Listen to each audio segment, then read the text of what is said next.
since I can remember, I've just been attracted to clean, fresh smelling fragrances. I don't like my fragrances to make an announcement. I like to just smell natural. I don't want a fragrance that smells like, you know, like I'm trying too hard. That's just my thing. But I don't know, recently I've been attracted to fragrances that kind of scream smell me, and I'm like, what the hell is going on? So I kind of stepped out of the box and bought me some fragrances that I typically would not purchase, all right? And I just wanted to come in here and share them with you guys and just give you guys my honest thoughts on these fragrances, and, you know, let you know if I'm happy that I stepped out of the box or if I regret stepping out of the box. To be honest, it's gonna go both ways. I'm happy that I did, and, you know, a small part of me regret kind of stepping out of the box because I did make a mistake or two. Of course, if you want to see these fragrances, you just got to keep watching.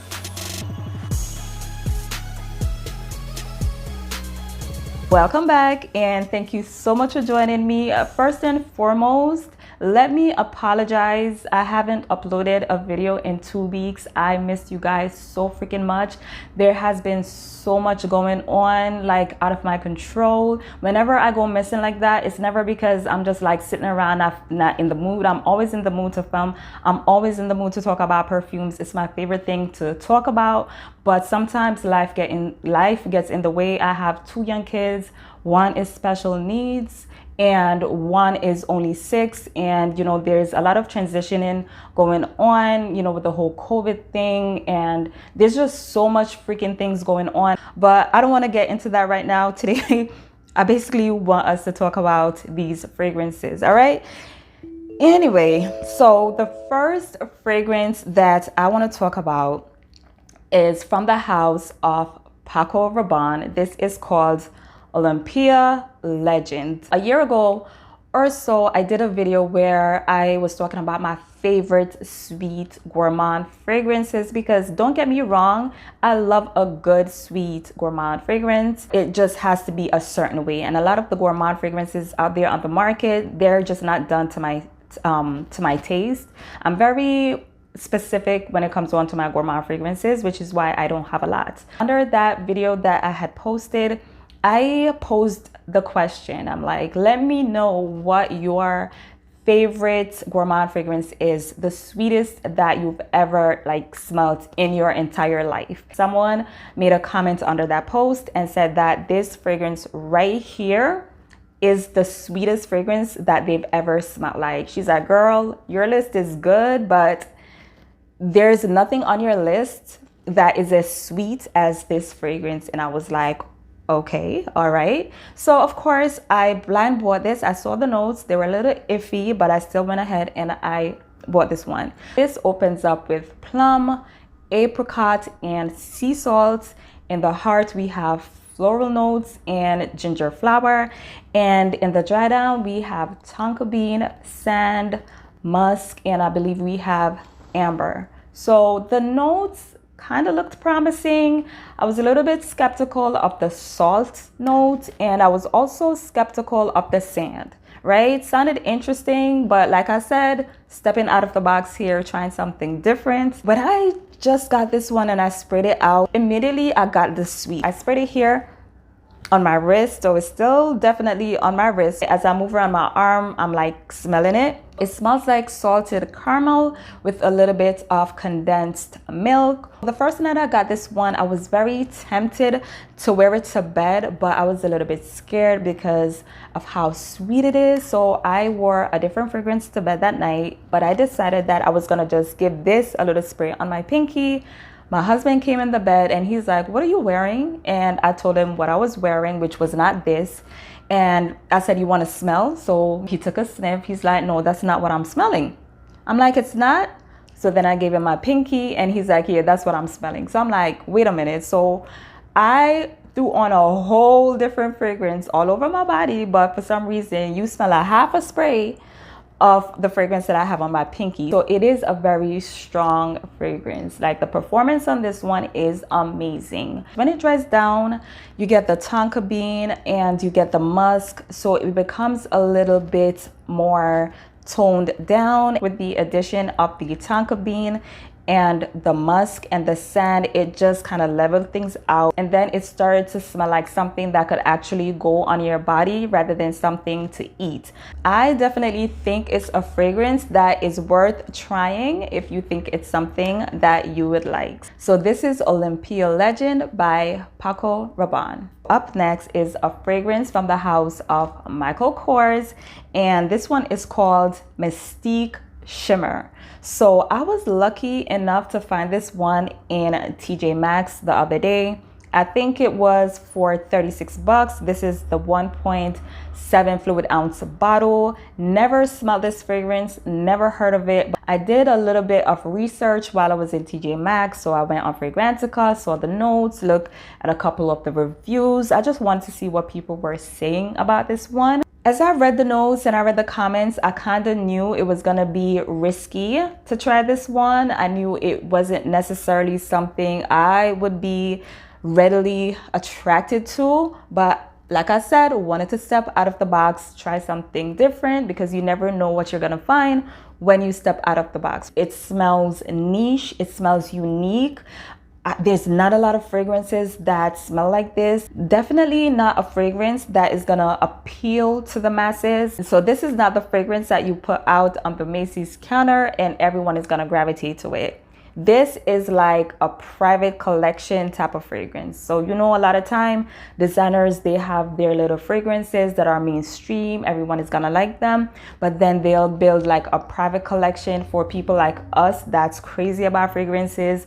We understand fragrances, we're attracted to unique notes. So this is that kind of fragrance. This is what it's giving me. This is giving me niche vibe for sure. This opens up with black pepper, it has saffron, it has some floral notes, it has woods, it has amber. When I sprayed this out, there was some sort of shock value. I wasn't ready for what I got when I sprayed this out. It has a woody, peppery scent, but underneath that you have the most beautiful sweet amber scent. You have a little bit of some floralness in there, but the main star is definitely that peppery woody scent with that sweet amber. The floral notes are there just to make this fragrance a little bit more balanced and just to give it, you know, some femininity. When I smell this, the first thing I also thought was oud, but there's no oud in this fragrance. It's very rich, it's sweet, it's dark. When I smell this, I think cold weather, big jackets, scarf, gloves. You know, when you want to smell expensive, you want to smell distinct, you want to smell unique. This is that fragrance. This one's just beautiful. So happy to have it in my collection. The performance is amazing. If I didn't mention the performance is just outrageous. It's just out of this world. It just sticks to you until you take a shower. So performance on this one is just amazing. This is special night type of fragrance. It's not like an everyday type of fragrance, but you just have to be a fragrance person to get this fragrance. So this is Mystique Shimmer, and this is by Michael Kors. Next up is a fragrance from the house of Hermès, and this is Twilly de Hermès Poivrée. I'm not really sure how you say it. I'm not French, and I'm pretty sure that word is French. But this is another fragrance that I found in TJ Maxx. This is the 1 ounce bottle, and I think I paid 50 bucks for this one. The notes listed on Fragrantica are pink pepper, rose, and patchouli. Seeing the 3 listed notes, I thought it was gonna be safe, but reading the comments, I kind of knew it was gonna be tricky. But like I said, I really wanted to just step out of the box, try something that I usually would not try. So when I first sprayed this out, I was just like, what the hell? What the hell? Like, what the hell? Okay, I like rose, I like pink pepper. Patchouli is iffy with me, but the comments that I saw on Fragrantica didn't really talk about the patchouli being noticeable. This is more or less a peppery, spicy rose scent. And that sounds pretty innocent, but I think it would be a crime for me not to mention the undertone of this fragrance. So of course, this is Hermès. They want to put their signature stamp on fragrances. So they're just not going to put a rose note, a pink pepper note, and call it a day. They had to throw in their own little, you know, concoction and call it an Hermès scent. Now, the undertone is what's getting me here. I'm just not feeling the undertone of this fragrance. It's very, in my opinion, it's very synthetic, and it does have a pencil shaving type of scent. That pencil shaving note is something that I'm seeing more and more in modern fragrances, and I'm gonna be honest, I don't like it. I don't want to smell like that. Things get a little better once the fragrance dries down, but if I have to wait a full hour or two to get to the best part of the fragrance, it's just not worth it for me. So this fragrance, I actually do regret. The bottle, I think, is so cute. I'm gonna hold on to this one a little bit. I'm gonna try it some more, see how I like it. If I don't like it, you know, maybe I'll just put this one on my MERACRI, but for now, I just don't like this one. So that's just my take on this fragrance. Another fragrance that I purchased is from Ariana Grande. This is Cloud 2.0 Intense. I just did a review, a comparison review between the original Cloud fragrance and the Cloud 2.0 Intense. If you want to check that video out, I'm just gonna link it. I'm gonna put it in my description box. I'm just gonna put it somewhere so you guys could get the opportunity to see more about this fragrance. All right, like I just mentioned, I have the original. I pretty much know what it's all about, and I pretty much knew that this was just the intense version. They smell pretty much alike with some small differences, so I knew it was gonna be risky purchasing this one, since the original is definitely not a fragrance that I reach for a lot. Like I said in my previous review, I like the opening to Cloud. I also like, let me take it out of this because it's kind of heavy.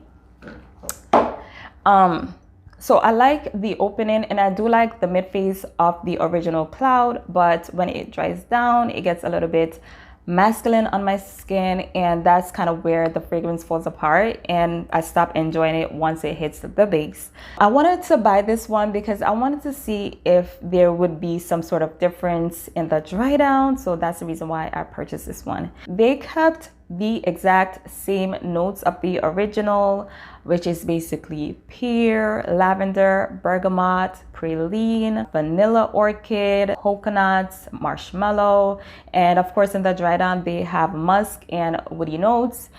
In this one they did add ambroxan and cashmerein. So cashmerein and ambroxan are the only two notes that's in this fragrance that does not exist in the original.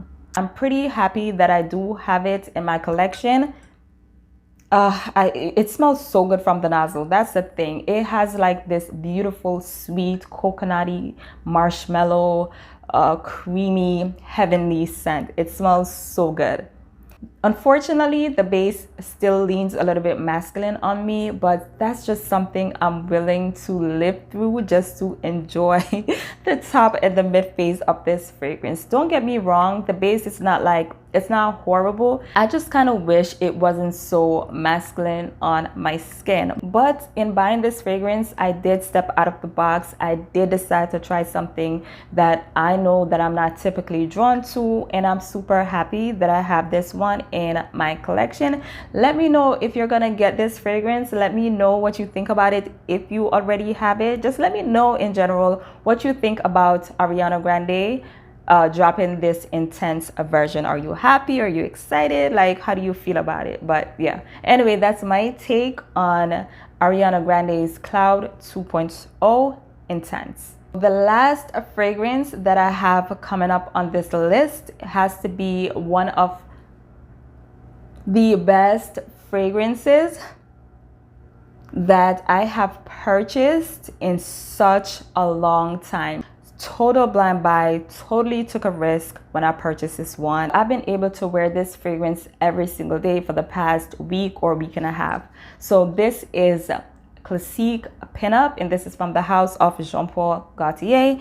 So this is basically a flanker to the original Classique fragrance. This is the EDT, by the way. Before I got this fragrance, I was pretty much wearing this fragrance and I was just enjoying it. I was wearing this one back to back and I was just really enjoying it. I mean, I was wearing it to bed, I was wearing it out, I was wearing it around the house. I was just wearing this one all the time because I just wanted to smell like this all the time. I became a little bit obsessed and started to research on this fragrance, and that's how I found out about this flanker. So I said, you know what, let me try this flanker out. I wasn't sure if I was gonna like this one because if I'm being honest, this fragrance is risky for me because it's kind of like an oriental fragrance, and I kind of like to stay away from fragrances that are oriental. They usually don't vibe with me. So I knew buying this one was gonna be risky because I just didn't know what vibe this one had.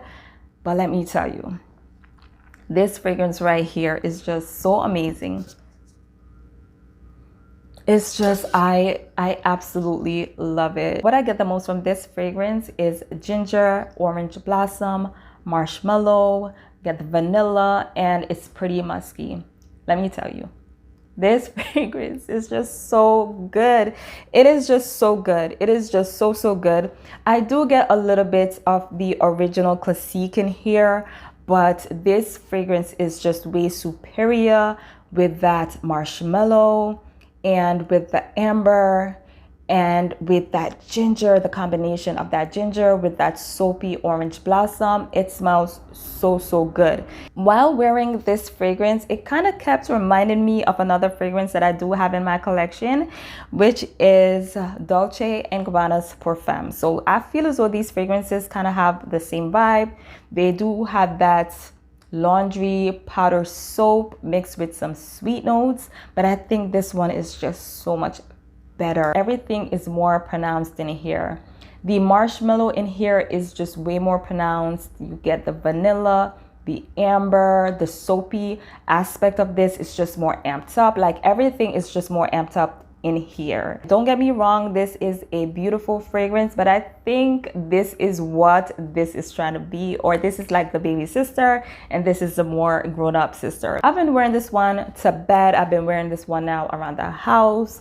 Been wearing this one shopping. It was my birthday last week, so I wore this to my birthday dinner. And you know what, while I was at my birthday dinner, it felt right. This fragrance felt right for that occasion. This is the kind of fragrance that you probably reserve for something special, when something special is gonna happen, which is probably why the whole theme is like pinup girl type thing. Yeah, so I guess that makes sense. The performance on this one is amazing. This is the kind of fragrance that would just garner compliments every single where you go. It's that kind of perfume. It's just so amazing, and I love this fragrance. Okay guys, so that completes this video. Let me know down below when you've ever stepped out of the box and it actually worked out for you. Like, let me know down below. If you are new to my channel and you're not yet subscribed to the channel, go ahead, subscribe to the channel if you love fragrance related videos. That is it for me. I love y'all so much. Bye.